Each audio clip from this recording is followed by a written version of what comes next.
Hi, Ed here. David, Sara, and I will be back soon with a new episode of Energy versus Climate, diving deep into industrial policy with economist, Harvard professor, and president of the International Economic Association, Danny Roderick. But until then, we'd like to share another podcast with you that we think might be of interest. Smart Prosperity, the podcast with Eric Campbell, offers fresh takes on the current affairs, business, technology, and ideas behind the green economy, with a decidedly Canadian twist. The Smart Prosperity episode we'd like to share with you digs into carbon capture technology and why climate experts are divided over it.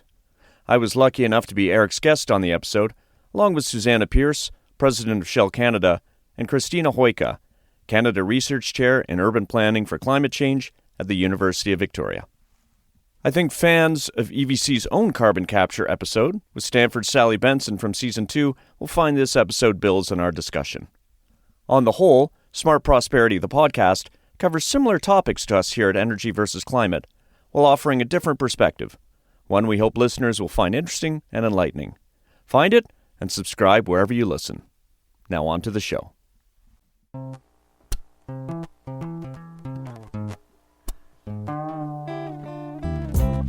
Hello out there. We're back with a new show and a new season of Smart Prosperity, your bi-weekly podcast about the green economy in Canada, the current affairs, the politics, the business, the technology, and the ideas at the intersection of the environment and the economy. I'm your host, Eric Campbell. On today's show, the technology that climate experts are divided about. Carbon capture, utilization, and storage. Is it or is it not part of the solution? I speak with two advocates, environmentalist Ed Whittingham and Shell Canada's Susanna Pierce, and then with one skeptic, the University of Victoria's Christina Hoika, to find out. After that, we'll hear a 60-second summary of a major new report, and then we'll cap it off with our regular list of 5 other things happening in the green economy this week. That's today's agenda. Let's get started. Now here's a brain stumper for you. In spite of being the world's second biggest cause of climate change, almost all credible projections tell us that oil can be part of our net zero emission, climate safe future. The International Energy Agency says that 27% of today's global oil production could still be around in that climate friendly future. Here in Canada, there are scenarios that even show oil production growing as part of our 2050 net zero targets. How is this possible, you ask? How can you have oil without climate change? Well, the answer could be an emerging and somewhat contentious technology called carbon capture, utilization, and storage, or CCUS. It's a technology that enables industrial polluters, like oil and gas producers, to, capture their pollution before it reaches the atmosphere and to permanently store it deep underground. The result could be ongoing oil and gas production, which has some economic benefits without the downside of climate change. But if you think that sounds too good to be true, you're not alone. Last month, more than 400 Canadian climate experts published an open letter disputing the CCUS technology and its ability to support Canada's climate goals. Today, we're going to hear from both sides of the debate. First, I'm welcoming Ed Whittingham. Ed is host of the Energy versus Climate podcast and former executive director of the Pembina Institute, one of Canada's premier environmental organizations. Ed, welcome to Smart Prosperity. Hey, Eric, thanks for having me on. Ed, you've positioned yourself squarely in favor of carbon capture, utilization, and storage. Why is that? Well, first, Eric, I've worked on what was called carbon capture and storage back in the day, 15 years ago, when we first realized the role that it could play in achieving emissions reductions in the world and in Canada. Now, lately, it's become known as carbon capture, utilization, and storage. We put the U in there to say, well, there's some select cases where we might use that CO2 and things like cement production. I work on it because I support Canada's 2030 and 2050 emissions reduction goals. I support the world's commitment to taking care of climate change. And if you look at serious models, climate energy models, we need carbon capture as a technology in our toolkit if we're going to achieve those deep emissions reductions. Ed, you wrote an article for the National Observer recently that outlines, some of the applications of this technology. It's in the oil sector, it's in other sectors, but of course, I'm calling you in Alberta's heartland. What does this technology mean potentially for Alberta's oil and gas sector going forward? So that is to be determined. We will see the applications in the oil and gas sector. We see one already with the Shell Quest project. And I worked on that project back in the day when I was running the Pembina Institute to provide advice to Shell on things like its monitoring, measurement, and verification program and some of the other technical details, working with communities to address their concerns. So that's one clear application in the oil and gas sector. There are other potential applications, but we will see whether it's economic and whether it makes sense for that sector. But let's be clear. CCS or CCUS applications in the oil and gas sector are the ones that get all the attention because it really triggers where you stand and on the future of fossil fuels and oil and gas. But there are very important applications in sectors outside of oil and gas, like cement, like steel, like fertilizer production, ammonia. And in some of those sectors, in some of those cases, there are few options to reduce industrial emissions in a serious way. And take cement. If you take CCS or carbon capture and storage off the table, for cement, there are theoretical chemistries. We've talked about electrifying kilns, but in the short term, we really need CCS to work if we're going to decarbonize cement production. And oh, by the way, cement accounts for a significant share of Canada's industrial emissions. Now, the technology, as I noted off the top, is not without its opposition. And recently, this open letter was published, signed by over 400 academics and climate scientists, disputing the advantages of CCUS. What do you think it is about the technology that is attracting this kind of opposition? I think the potential applications of CCUS technologies in the oil and gas sector really attracts the attention. And frankly, I think many of those academics who signed that letter were concerned about the possibility of this technology allowing oil and gas production to continue in the future. Because some just feel there is no room in a carbon-constrained world where we have to get deep emissions cuts for oil and gas to be in production. And they want to see a very either rapid or gradual, pick your trajectory, but they want to see complete phase out of oil and gas. I agree with the need for us to phase out high polluting fossil fuels, but I think carbon capture could be a soft landing point for certain applications in the oil and gas sector. But again, to be clear, I'm really excited about its application in other sectors like cement, steel, ammonia, and fertilizer. And when you say soft landing point, Ed, does that mean carbon capture, utilization, and storage is a bridge technology, something that transitions us to net zero, but then gets phased out itself, or is this a long-term bet for Canada? I think if you're going to invest the capital required to build a big carbon capture and storage project, you're going to assume that whatever the project is that's producing that CO2 is going to be around for some time. Now, I think that we'll still be refining oil and gas products, we'll still be upgrading them. And I think carbon capture could work at that level. I'm not sure. I'm less clear on some of the other applications in the oil and gas sector. I'm very clear on applications outside of the oil and gas sector. But at a high level, we should look at it and say, listen, the emissions are out there. We need to take care of them. This is a tool in the toolkit. What I want is to make sure that we don't take that tool out of the toolkit, because then I think we place so much more burden on other tools that we have. Now, I mentioned the open letter signed by these academics, and actually the reason for that letter coming out was the current federal government talk about a potential investment tax credit for carbon capture, utilization, and storage. That's a tax incentive that you're in favor of. Tell me about the importance of this tool. Sure. To get to the kind of deep reductions cuts that we need in Canada and in the world, we need to create a supportive policy and regulatory environment. I would like it if we just put a really stiff price on carbon pollution. It might be if we have the courage to make it really stiff, that we will get to the emissions reductions that we need with that as the principal instrument. And the federal government has committed to strengthening the current carbon price on carbon pollution. That's a good thing.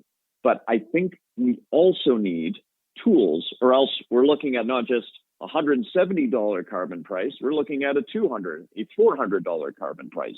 And I don't see the political appetite for that. So we need other tools. An investment tax credit is sort of looking at what the U.S.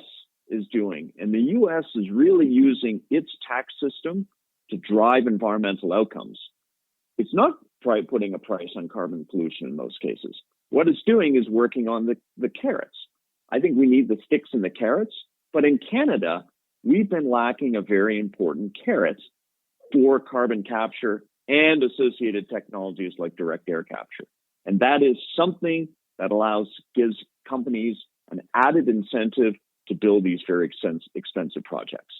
Okay, Ed, we'll have to leave it there.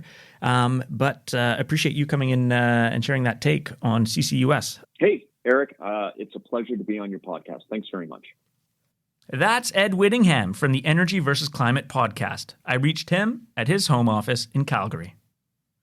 Now to hear the opposing argument. I'm welcoming Christina Hoyka. Christina is Canada Research Chair in Urban Planning for Climate Change at the University of Victoria and was the lead author on the aforementioned letter signed by more than 400 climate experts.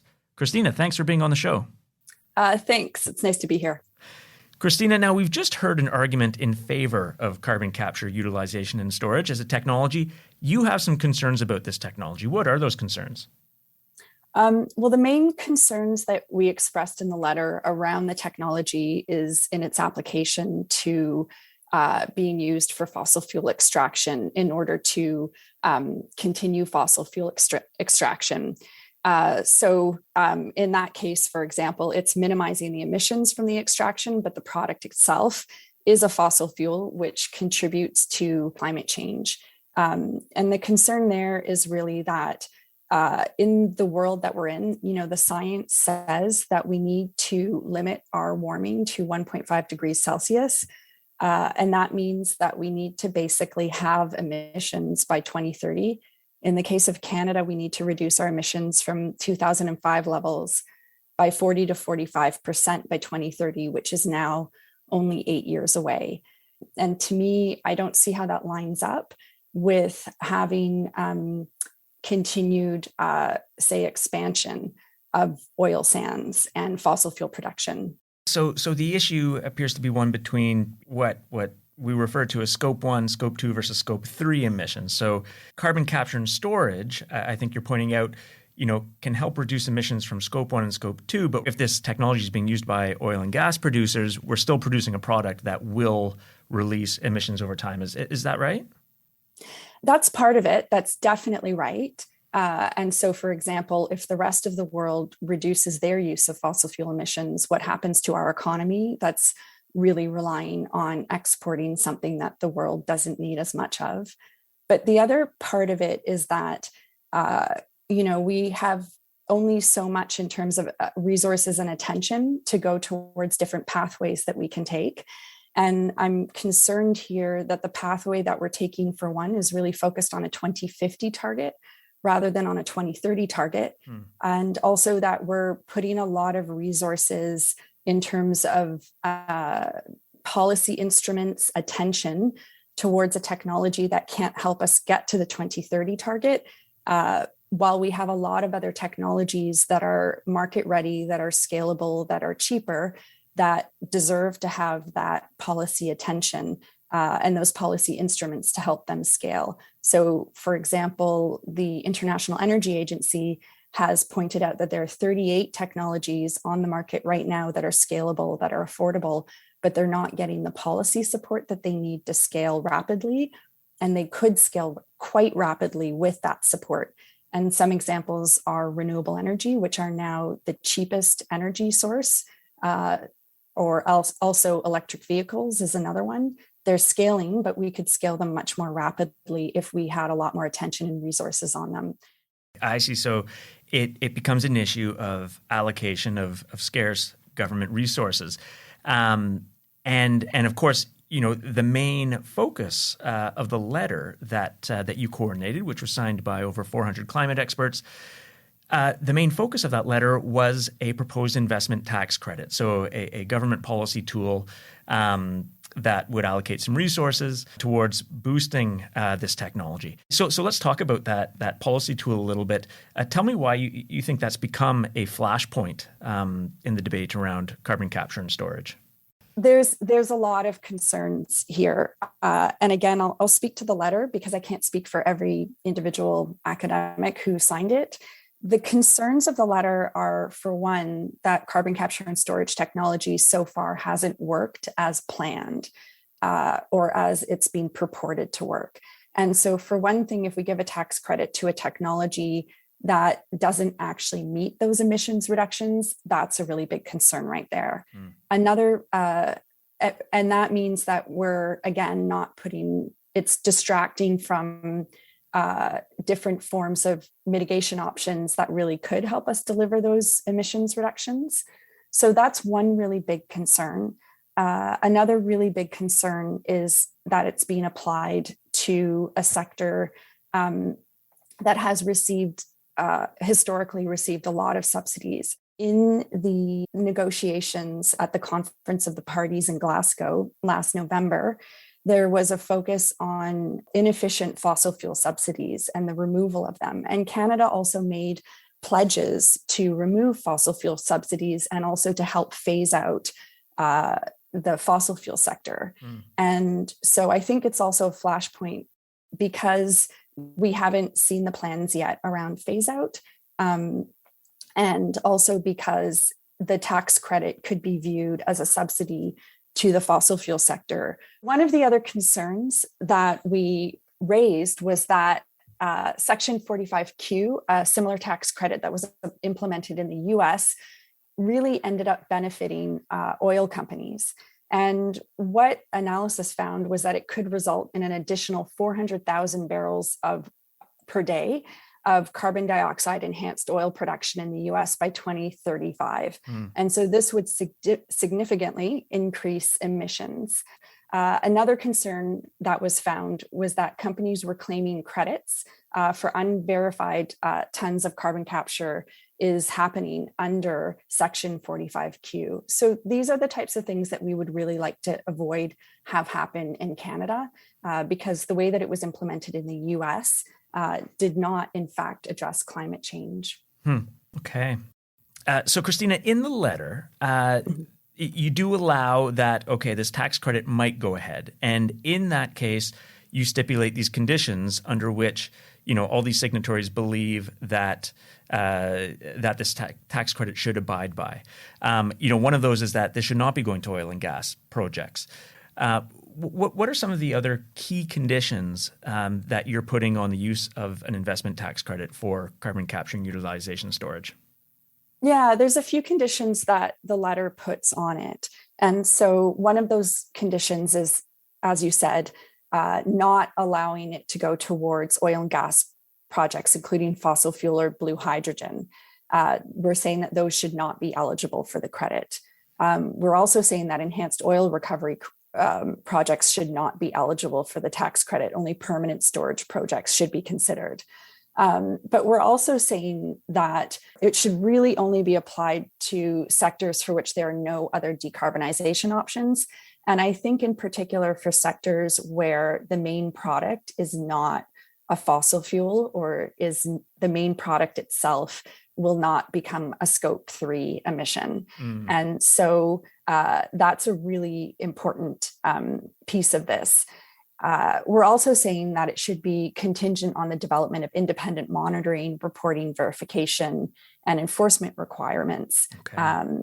And so those are the conditions under which we're saying, if you're going to go ahead in this way. And those conditions are fairly stringent. And that's what was signed by over 400 scholars. Okay. Christina, well, thank you for sharing some of these points with us today and some of the arguments against an investment tax credit in carbon capture, utilization, and storage. Thanks very much for having me. That's Christina Hoyka from the University of Victoria. Now, whether or not you're persuaded that CCUS is part of the climate solution, there's no changing that this technology is already being built and tested around the world. The International Energy Agency counts 32 CCUS projects in operation or under construction. 4 of these projects are here in Canada, and one of those projects was spearheaded by Shell Canada in Alberta. To tell us more about that project and what CCUS means to a major oil company, I'm welcoming Susanna Pierce. Susanna is the president of Shell Canada. Susanna, thanks for being on the show. Thanks so much for having me. Good to hear your voice. Susanna, Shell is the 4th largest oil and gas company in the world. Its production plants emitted 72 megatons of greenhouse gases in 2020. Where does CCUS fall in Shell's plans? Yeah, thanks for the question, Eric. It's fundamental to our plans, in fact, because we recognize that CCS is, in fact, a proven technology. We can use it today to reduce what we call our scope 1 and 2 emissions, so the emissions that essentially are a result of producing oil and gas. And so we can apply it, we can reduce those emissions, which in turn can allow those who use oil and gas to actually be using lower carbon fuels. So for us, it's a fundamental part, again, of reducing emissions from our own production, but then also helping our customers actually procure lower carbon fuels. So again, a very fundamental part of our strategy. And how many of Shell's emissions do you expect could be captured or will be captured by CCUS over the coming decades? Yeah, when we think about CCUS, so we do have some ambitions to capture approximately 25 million tons per annum by 2035. So You mentioned the Quest project, and Quest is a project which we have been operating for some time now, 6 years. And it captures about 1 million tons per annum. So it's the equivalent of 25 Quests is our ambition by 2035. Okay. And because of the fact that we also see that customers are looking to capture their own emissions, we actually see growth opportunity here to actually provide CCS as a service to customers who also want to be able to capture emissions and store them. Right. Now you started talking about the Quest project. What else is there to know about that project? Yeah, Quest was a fantastic project that really came to light back in 2008 when we were thinking about how can we actually demonstrate how CCS works. And so working with the government of Alberta and the federal government, we were able to move forward with this project, which captures about 1 million tons per annum. And over the past 6 years has captured about 6 million tons per annum. And it essentially captures emissions prior to combustion in our upgrader. So essentially 3 hydrogen manufacturing units. So by capturing the emissions, it allows for us to, again, decarbonize our actual production. And you're targeting 1 million tons per year. Are you hitting 1 million tons per year? Yes, we are. And that's been, again, I think the benefit of Quest is to show that, in fact, CCS works. It's something which we can then learn from and then apply to some of the new projects that we're thinking about. One of those I was going to mention is Polaris, a project that we've just proposed. Mm-hmm. And we've actually used a lot of the learnings in other projects around the world, including Northern Lights, which is in Norway, which will be somewhat similar to the Polaris project in that it will be a hub, enabling customers to actually leverage carbon capture sequestration for their own emissions reduction. Okay. So this other exciting project that's coming online for Shell Canada called Polaris. What will be the difference between the Quest project, which is existing and working, and the Polaris project? Yeah, the Polaris project is somewhat different. So it essentially captures emissions post-combustion within our refinery and our chemicals plants. And so it essentially will also allow for us to decarbonize our scope 1 and 2. And it's starting off again at our own refinery and chemicals plant, but then The second phase of this project is really to enable other potential emitters around the Scotford hub to again capture their emissions, but then work with us to sequester those emissions within the basal Cambrian sands, which is again is the same formation that we've used for Quest. So really we're extending our learnings from the Quest project, leveraging that into Polaris. And Polaris, again, will then grow into something that captures even more emissions than those that we produce ourselves, that of our customers. And how many millions of tons of CO2 will Polaris be aiming to capture? Yeah, so our first phase, when we're looking at capturing the emissions from our refinery and chemicals plant, will be about 750,000 tons. And then when we get into the hub, we're looking at about 10 million tons per annum. So we anticipate over the life of that project 300 million tons over the life. So that's pretty significant. That is pretty significant. And is this a Shell, diversification opportunity? Is Shell in the future going to be a CCS company? Well, we certainly would expect so. It is a growing part of our business. We do think that we have the experience, certainly through Quest, Northern Lights, and other projects we've been working on, to basically provide that to customers as a service. We also have technology applications such as CanSolve, which is one of the technologies that's actually used for carbon capture. So we've developed this skill set, this expertise, which we can then work with our partners to help them decarbonize. So I do think it's a great part of our business strategy, as I said, not only for our own emissions, but for those of our customers. Now, one thing that's come into, I shouldn't say dispute, but we're having a debate on this segment, and one of the questions in that debate is around an investment tax credit that's on the table for the federal government, targeted at CCUS projects. What's Shell's position on the need for an investment tax credit to help Canadian firms like Shell Canada invest in CCUS? Sure. Well, the investment tax credit, I think, is important, particularly right now when we have not yet been able to make CCS economic on its own. So in other words, if you have a certain amount of money, you can't invest in a CCS project and think of making an economic return. For any investors, which might be you and I, when you put money into something, you expect some level of return. Well, CCS is not yet there. So it's expensive and there aren't economic returns. So why would you invest in them?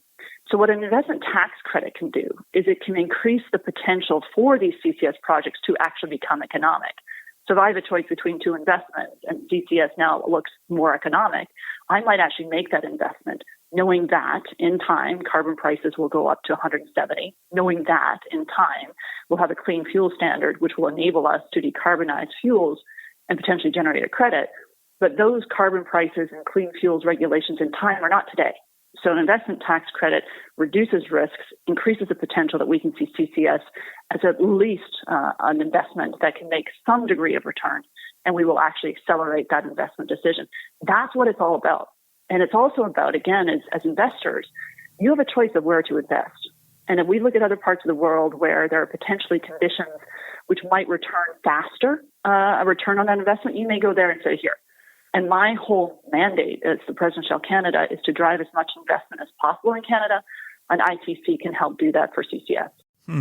And in terms of the level of that investment tax credit, there was an editorial in the Globe and Mail this past weekend saying that, given that Canada's oil companies right now are generating, in some cases record profits with a bit of a bounce back in oil demand, that maybe a 75% level tax credit is more than is needed.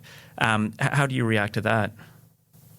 Well, I think, again, it comes right down to the point that investors, which might be you and me, pensioners or anyone, you have choices of where to invest your money. And you expect if you invested in a company that they're going to make sure they make the right decisions with respect to your investment. And so when you consider CCS, what will it take to get it over the hump? What will it take to make those investment decisions happen? It's not that you've made a lot of money over the last quarters and therefore you can put that money into bad investments. I think, again, that would be a bad choice. It's really about what will it take for us to accelerate CCS?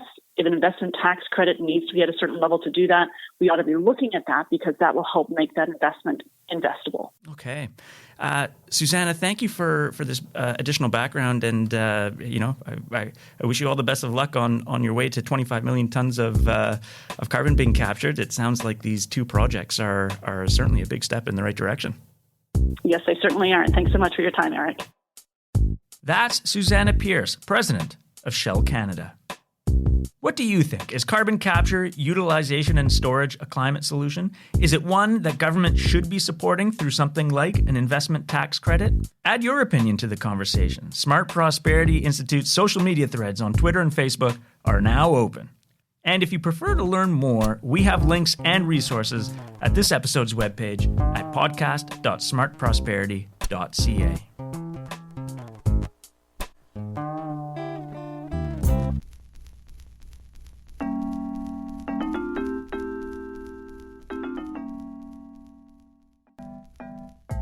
And now it's time for the 60-second report. It's something we do every show. It's where we invite the author of a major new report to sum it all up in, 60 seconds or less. This week, we're featuring new public opinion research conducted by Clean Energy Canada. To sum it up, here's Clean Energy Canada's Trevor Mellinson. A new public opinion survey from Clean Energy Canada and Abacus Data found that in every province outside the prairies, Canadians now say the clean energy sector is more important to our economy than oil and gas. And if you ask them which will be more important in 10 years, it's not even close. Twice as many Canadians say the clean energy sector will be very important to our economy in that timeframe. Now, we actually asked these same questions in 2020. And in just 14 months, the number of Canadians who said the clean energy sector would be very important in 10 years shot up 19 points. Now, a 19-point shift in 14 months is significant. Perceptions are changing fast because economic realities are changing even faster. And clearly, Canadians can see the writing on the wall. Thank you, Trevor. For a link to that new public opinion research by Clean Energy Canada, go to this episode's landing page at podcast.smartprosperity.ca. Now, there's a lot happening in the green economy every week, more than I can cover on my own. So for everything else, I turn to my colleague Mike Moffat. Mike is a senior director here at Smart Prosperity Institute, and here he is with 5 other things happening in the green economy this week. I'm Mike Moffat. Here are 5 things that I'm watching this week. Number 1, Canada's largest pension fund, the Canada Pension Plan, says it will eliminate carbon emissions in its portfolio by 2050. The fund has up until now been a notable holdout in making a strong commitment to greener investments. While the move was celebrated, critics point out that CPP has not set any interim targets, making it difficult to evaluate progress. Number 2, in one of her first moves as interim leader of the Conservative Party, Candice Bergen dropped the party's support for carbon pricing. The policy enjoyed cross-partisan support for a brief spell under Erin O'Toole's leadership. Number 3, a group of European development banks announced plans to double their funding for global efforts to stop plastic pollution in the world's oceans. The Clean Oceans Initiative, led by the French and German development banks and the European Investment Bank, will increase funding from 2 billion to 4 billion euros by 2025. This comes after a World Wildlife Fund study reported a dangerous escalation in microplastics entering the ocean. Number 4, British and European scientists report a major breakthrough in the development of nuclear fusion energy. Fusion, which promises a boundless supply of zero pollution energy, has long been researched for practical use, with a major barrier being the extraction and control of the energy created by squeezing together 2 forms of hydrogen. And number 5, many of the world's largest companies are failing to take the steps needed to live up to their climate promises. That's according to a new study by the New Climate Institute. The study examines the actions of 25 companies, including Walmart, Nestle, and Amazon, and finds that many are pursuing weaker targets than were promised and failing to account for all the emissions they produce. I'm Mike Moffat, and those are the 5 things that I'm watching this week. Thank you, Mike. If you want to see a written copy of this week's top 5 list, Mike has put it online for you. It's at this episode's webpage at podcast.smartprosperity.ca. Well, that's it for another episode of the Smart Prosperity Podcast and the beginning of a new season, our 3rd season. For more green economy thinking, check out the website for this podcast's parent organization. That's at institute.smartprosperity.ca. Meanwhile, the views shared on this podcast are not necessarily those of Smart Prosperity Institute. We just like having smart, evidence-based conversations about the green economy. I'm Eric Campbell. I'm broadcasting from the lands traditionally stewarded by the Algonquin Anishinaabe people. Thanks again for listening. The next episode is out in 2 weeks, March 2nd.